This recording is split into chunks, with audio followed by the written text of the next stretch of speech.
What a very pleasant journey.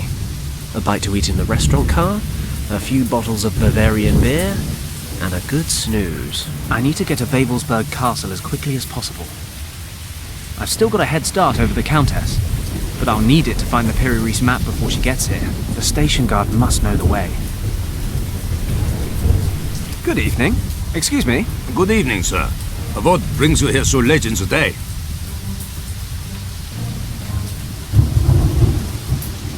I'm an English journalist writing about the famous sites away from the Olympic Games. I find the focus on Berlin these days so passé. I want to see the real people of Germany, the sights, the smells, the, medieval castles. Do you think you could show me the best way up to Wewelsburg? I'm very sorry, sir. Wewelsburg Castle is closed to visitors right now. You're kidding. No, you're really not, are you? I've endured quite a ride just to come see this bloody thing. Oh, what a shame. But the castle has been under military control for some weeks now, sir. All of the access routes have been sealed off, and the guards are patrolling the castle surroundings. Why exactly is that? I find it better not to ask. Besides, I was only posted to this station a month ago. This is stupid. What do I do now? Well, you are not the first person to drop by wanting to visit the castle in the last couple of days. I'd advise you to wait for the next train. There's one going to Paderborn in 2 hours. I'm afraid there's not much you can do here to kill the time.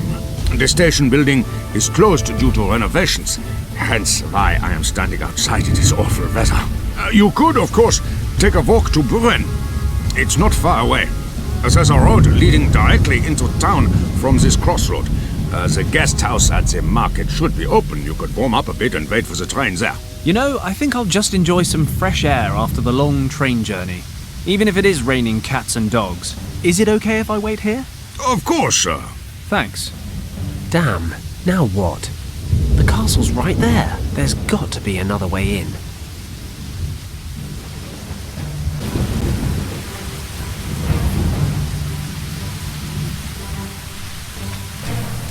Some facts on local history. According to this, the castle was built in the 11th century.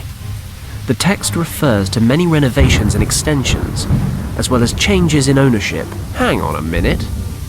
This could be interesting. The mountain under the castle has an old tunnel system. Ore was mined there from the 18th century onwards. The lords of the castle used the passages of the mines as a hiding place or escape route during times of siege. However, the tunnels were closed down just before the war.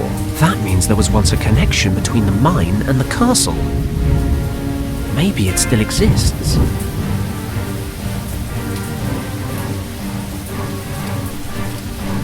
No idea. Could be a shed or a garage. This rusty old chain is keeping the door closed. The sign's covered with a thick layer of moss. I'll try and scratch the moss away. There it is. 2 tools crossed. A hammer and a pickaxe. This is either a mine or the Center for Dyslexic Soviets. It won't open as long as it's chained up. Impossible. I can't get it off by hand. That's a handcar. They use it to travel up and down the tracks to change signals and whatnot. Must be a hard job. At least it looks like a downhill start. The handcar won't go anywhere as long as it's tied up. It's tied tight. An axe. The station guard won't be happy if I remove his firefighting equipment.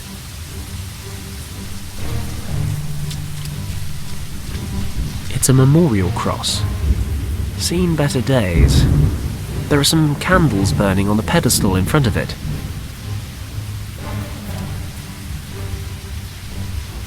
I'm sure nobody will mind if I take a candle with me.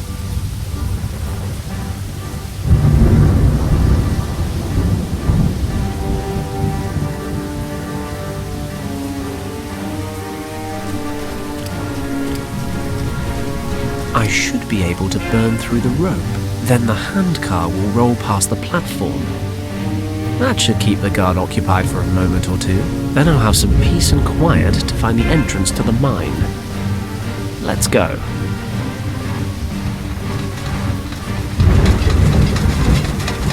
What the? Stop! Halt!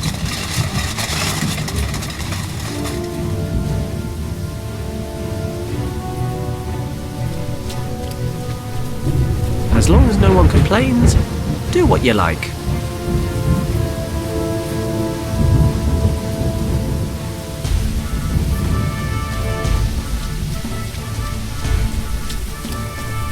One powerful blow to this rusty chain should be enough.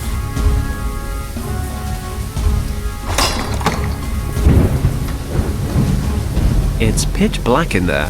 What if the candle goes out?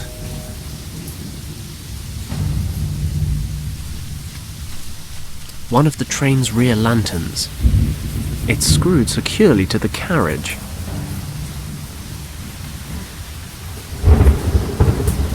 It's good to get rid of some pent-up aggression every now and again.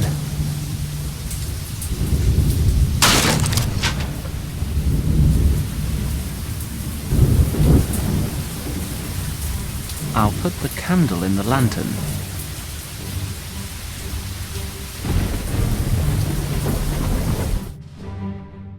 Christ, it's a bloody maze down here. I've got no choice. It's my only way into the castle. Besides, in my experience, you find the most useful things in the queerest places.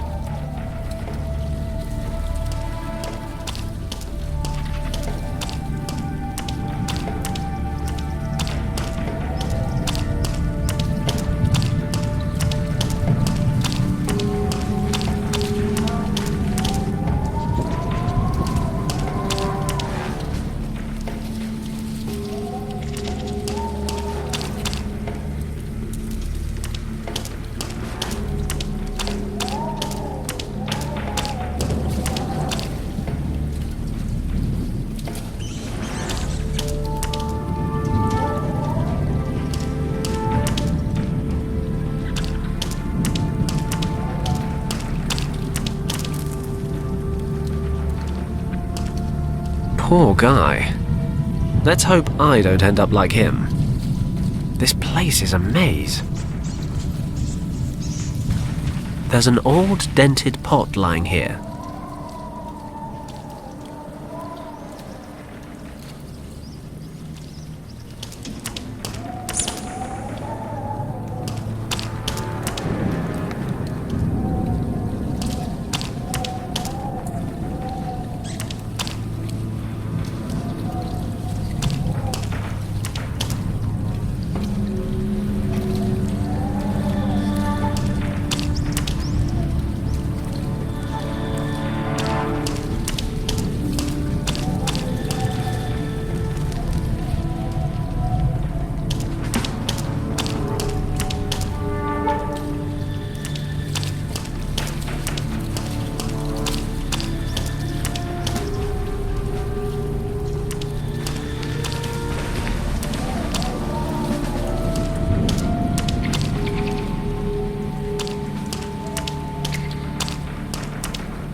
Ah, the stairs. I hope these stairs lead up to the castle. Or some nice young German girl's bedroom. I think I've ended up in the castle. I never thought this would actually work. Lucky there's no one here. This is some kind of workshop. I suppose it'd be too much to ask to climb out of the mines and run straight into the map. Well, exploring never gets boring. That is what they say, isn't it? How are you coming along with the inventory? Nearly finished, Herr Feldwebel. I still need to catalogue the objects from Berlin. Okay, but it is essential that we finish the inventory today. The remaining exhibits will be arriving from Berlin tomorrow. Jawohl, Herr Feldwebel. Did he say inventory? Maybe it says where the Piri Reis map is stored. If only I could get a look over his shoulder.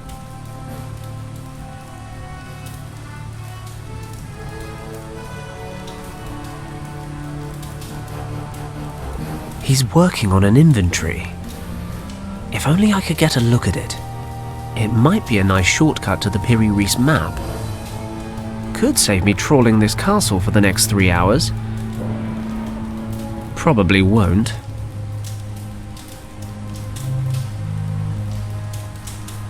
I can hear voices in that direction. Better steer clear. Nice view.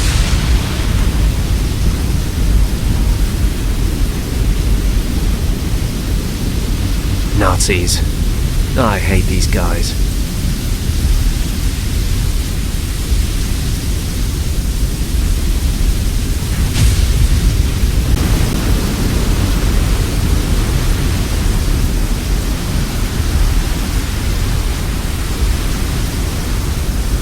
A telescope mounted on the railing. I see trees. The telescope's pointing toward the forest, and I can't turn it. It seems to have rusted.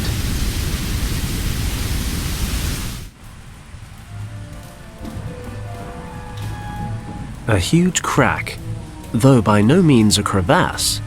Thank God.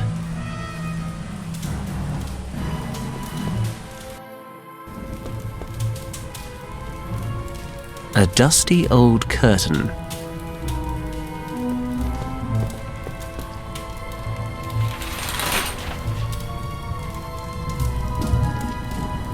An authentic German nutcracker. I always wanted one of these old-style nutcrackers. A filthy mirror.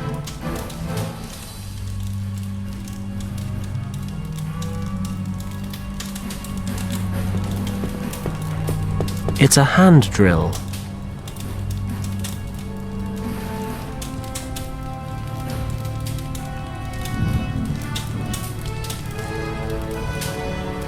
There's a hook here.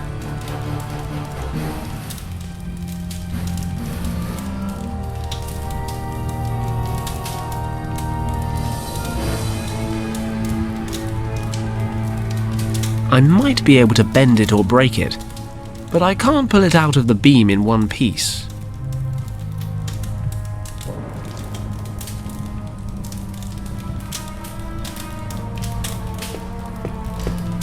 Of course!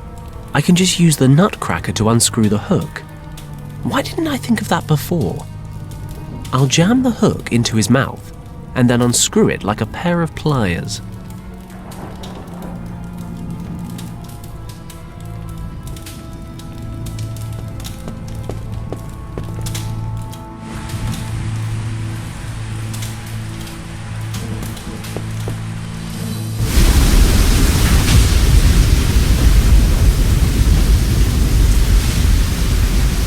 The telescope's attached with a metal clamp. Maybe I can loosen it with the drill.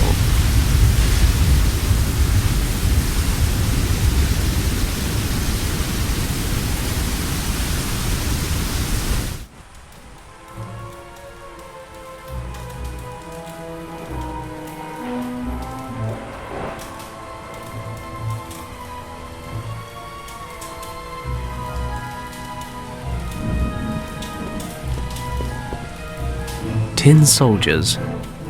They look pretty old. I'll take some with me as backup, in case I get caught. A candlestick without a candle. So, just a stick then.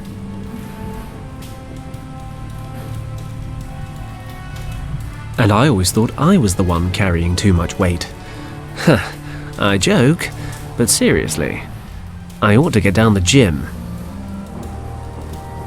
I can't lug an entire set of armor around with me for 3 reasons. First, it's dead heavy.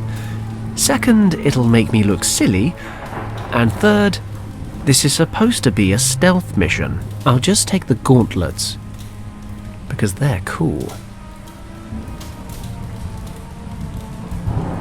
A boar pelt.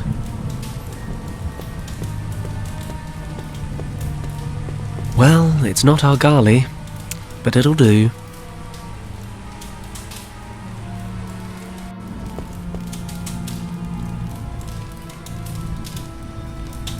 hope you like your new home, guys.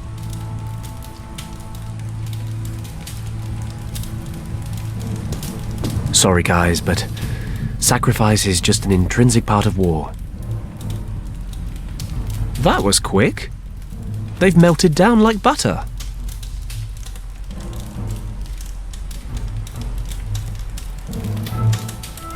I'll pour some of the molten tin into the hollow in the candlestick.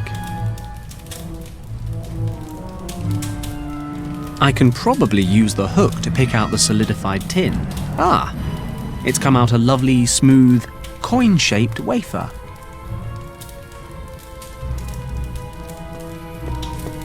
I think I know how to get to the station, and I've seen all there is to see in the mine. I'll take the quick route.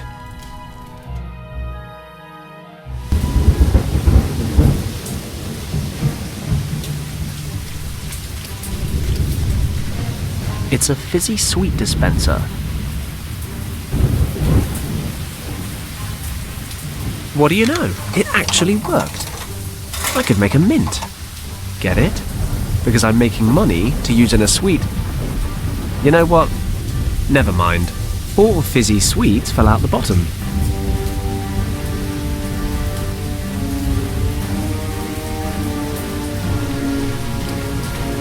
I'll pour some water into the pot.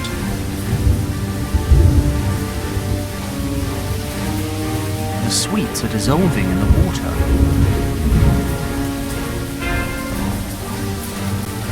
I've soaked the pelt with lemon water. There, spick and span. The clean mirror. I think I know the route pretty well now. Nothing interesting left in the mine. I'll head straight up to the castle.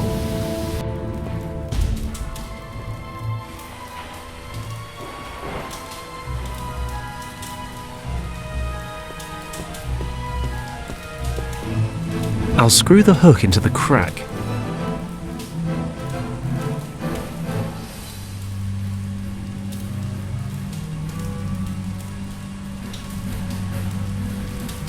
Okay, I'll hang the mirror up here.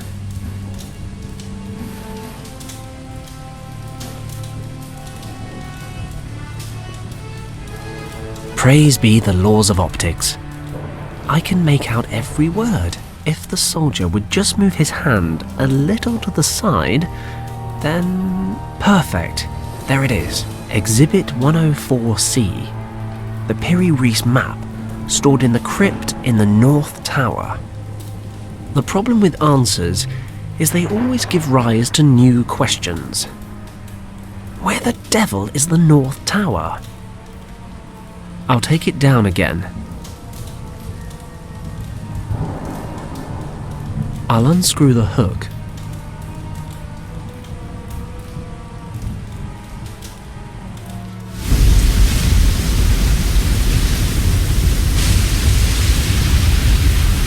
I can see a few houses down there. That must be the village of Buren the guy at the station mentioned. It's too dark and I'm too far away to make out any details. According to the inventory list, the Piri Reis map is in the castle's north tower, but without the sun, I have no idea which direction that is. I need to work it out. I don't have time to waste.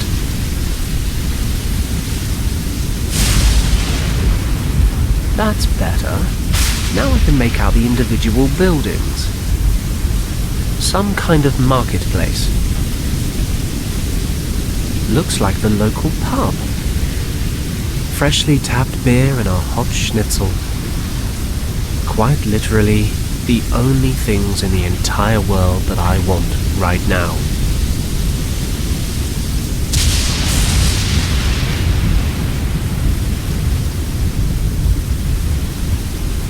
The village church. Wait a moment. Churches always point west, don't they? With the altar in the east. The main entrance is facing away from me.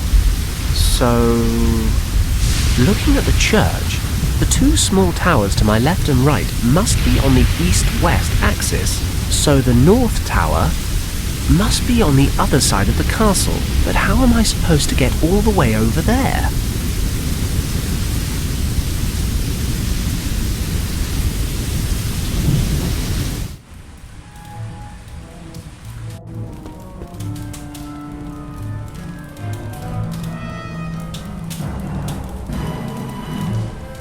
Nothing remarkable about the chimney itself. Far more interesting are the rungs built into the brickwork here.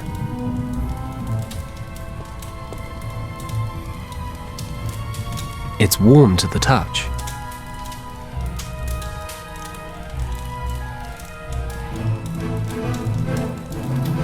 I think I can safely put the fire out now. I'll just throw the skin over. Great, the fire's out. Though it now smells like a wild pig's marital sty in here.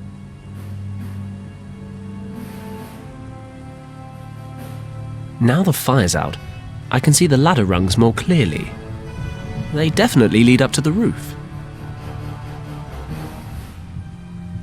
The ladder rungs are still too hot to hold. The gloves should protect me from the heat, climbing up the chimney to steal people's treasured possessions. I'm like the anti-Santa, only trimmer. Luckily, I'm not afraid of heights. Or as we've established, anything at all. Apart from our Garleys. And Kim, when she's in a huff. That must be the North Tower, where the Tula Society is storing its research, according to the inventory. That includes the Peri Reis map.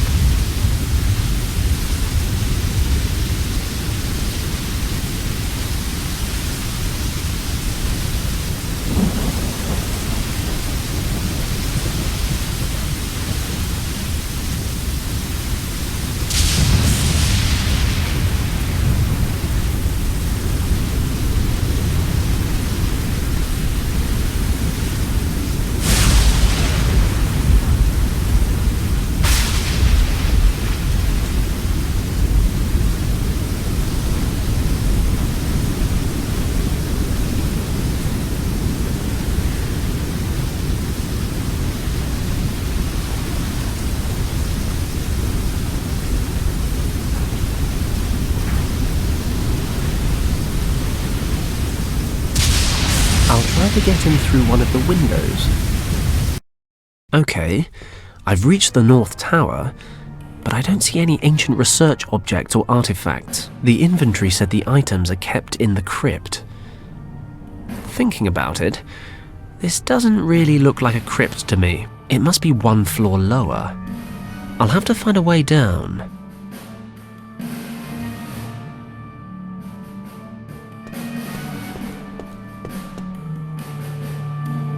It's locked. A round stone slab with some kind of occult symbol.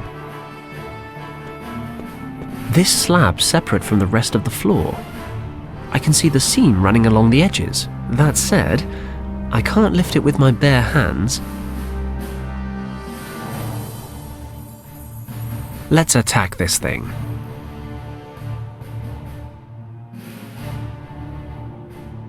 There, I've drilled a small hole.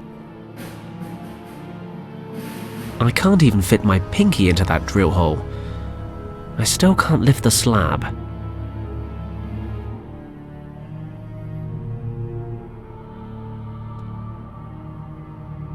I've screwed the hook into the drill hole.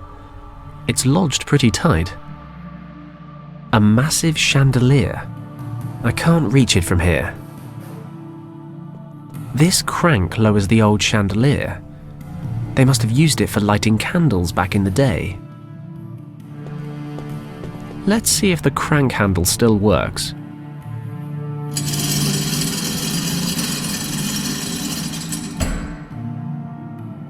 Fenton, you old dog, you've done it again. The chandelier's attached to the hook, which is screwed into the slab in the floor. When I turn the crank, the whole thing comes away. Shame there's nobody here to congratulate me. Ah, there's a cable here. Maybe I can climb down on it. Hopefully it'll take my weight. Looks like I'm in the right place, finally. Not that I'm complaining. Must be more of the Tula Society's artifacts and research objects. It could take days to search all these boxes for the Piri Reis map.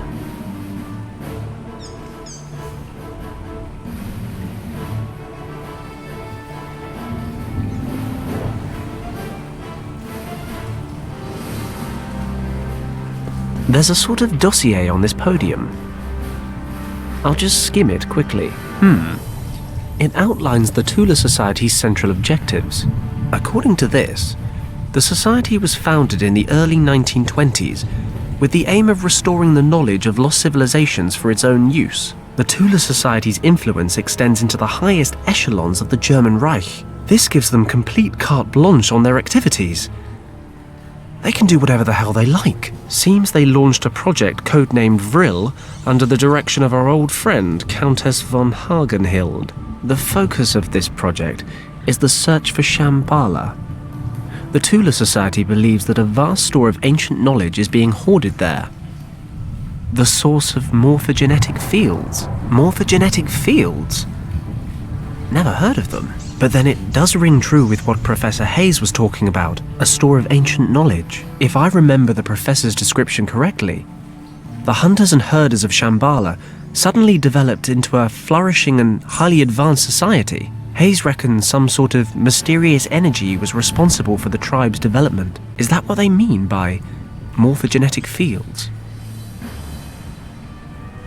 The documents are under lock and key behind a thick sheet of glass. These documents contain the research results of a scientist by the name of Ulrich von Hagenhild. Must be some relative of the Countess. Von Hagenhild spent his time searching for the world soul.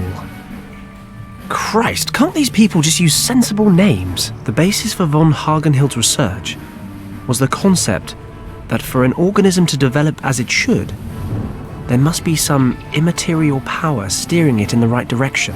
Basically, an invisible blueprint determining form and growth. So, why does a rabbit develop the way it does? And why does a pine tree become a pine tree? Who's the architect? What tells them to grow bark? Or fancy lady rabbits? Looks like these questions led von Hagenhild to believe there was some invisible, imperceptible field that controls the development of an organism.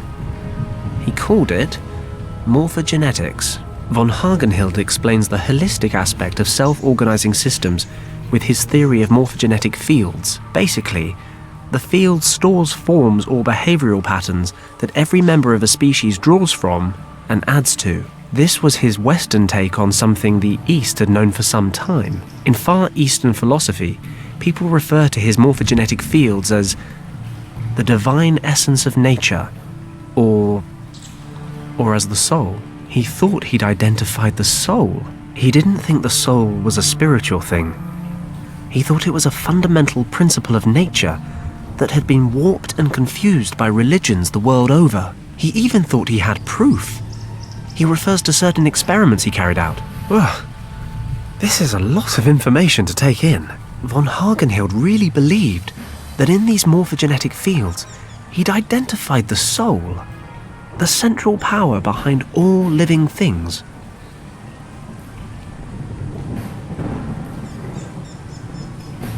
These documents refer to several experiments which are supposed to prove the existence of morphogenetic fields. Von Hagenhild wanted to prove that every species obtains its entire being, its form, its instincts from these fields, like some kind of collective memory. These inherited memories control not just the form, but also the behavior, the capabilities and the knowledge of the relevant species. He called it a group soul. Experiment number 1, the rat experiment. The experiment investigated the capability of rats to find their way through a maze. At the beginning of the experiment, the rats needed 165 attempts before they could get through the maze without a mistake. But a few rat generations later, the number of attempts had dropped to 20. Conclusion: The first batch of rats learned how to navigate the maze, and this instinct was somehow added to the rats' group soul. When later rats navigated the maze, they somehow had access to this ancestral memory, even if the rats weren't directly related. Experiment number 2. The ape experiment. 2 ape colonies of the same species were isolated and observed on 2 small islands in the Indian Ocean. Von Hagenhild's team taught the apes on one island a few new behavioral patterns. The other colony was left undisturbed and uninfluenced, so while the apes on the first island are learning how to open tins and the like, the others are eating bananas. Several months later, the apes on the undisturbed island began displaying these new skills, even though they'd never come into contact with the other colony. Von Hagenhild's conclusion: all members of a species are connected by morphogenetic fields. They share a subconscious collective memory. He thought this theory could explain a lot. Animals' sense for impending danger, telepathy, sixth sense in humans. Von Hagenhild also concludes that members of a group can learn something new at a far quicker pace when the vast majority of members of that same group have already acquired the knowledge. These fields are basically stores of information that are effective across space, and in rare cases even time. Von Hagenhild presumes this would go some way towards explaining premonitions. Human beings sporadically accessing morphogenetic fields from varying points in the future. It all sounds very far-fetched, but then it does explain a lot. Supposing morphogenetic fields really exist, they'd be the answer to problems science has been trying to solve for centuries. And if all these fields add up, if there's some kind of central repository of all this information, Christ, it'd basically be the scientific definition of God. I'm beginning to understand why the Tula Society's quite so interested. And if there's even the slightest chance it's all true, why they need to be stopped. The documents are under lock and key behind a thick sheet of glass. Is this the Piri Reis map? It's hand-drawn, ancient. There are some notes next to it. Finally, von Hagenhild became convinced that there must be a type of definitive field from which all other fields are derived. All manifestations have an origin. He tried to back this up with historical evidence. A world soul, for instance, had been proposed by Plato over 2,000 years ago. But what really convinced him was the discovery of an old, mysterious map of the world, drawn by the Ottoman general Piri Reis. I knew it! It's the map! Let's see. Further on in the text, von Hagenhild discovered that the general had drawn up the map in the 16th century, using sources which were thousands of years old. But how could they have known at that time what the world looked like? He posed the theory that a civilization had existed then, which possessed extraordinary knowledge and skill. He discovered a marking on the map, which was written in an unfamiliar language. Research in Far Eastern libraries revealed it was a long-forgotten Tibetan script. Once translated, it claimed the marking indicated the source of all knowledge, the center of the morphogenetic fields.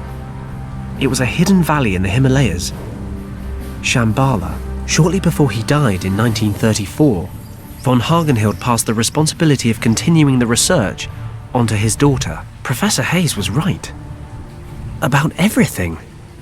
The Tula Society arrived at the exact same conclusion as he did. They were just one step ahead. Lucky I'm one step more. Richard used the first key to pass through the gate in that secret room in the monastery. I just need to find the second. The Nazis can't enter Shambhala without it, and as it happens, I have the eye, and I have the map. I just need to use them to find the location of the second key. My last hope of finding Richard is based on an ancient legend. Great. It's time to cross everything I've got. And I mean everything.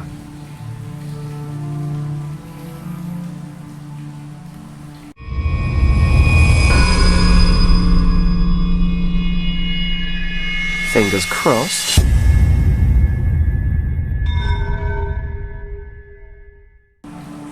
I've come all this way, but I'm still a little surprised it actually worked. The Piri Reis map really is the map of the Guardians of Shambhala. Or at least it was drawn to their specifications. So Professor Hayes was also right in thinking the priests of Shambhala took the second key artifact to India and hid it in a temple there. And now I know exactly where to look.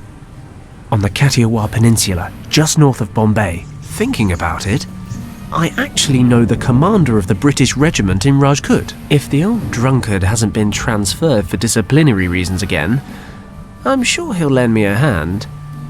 Or at least a decent bottle. Then, I'll just have to find the temple and get hold of the key artifact. What could be simpler?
I see starlight reflect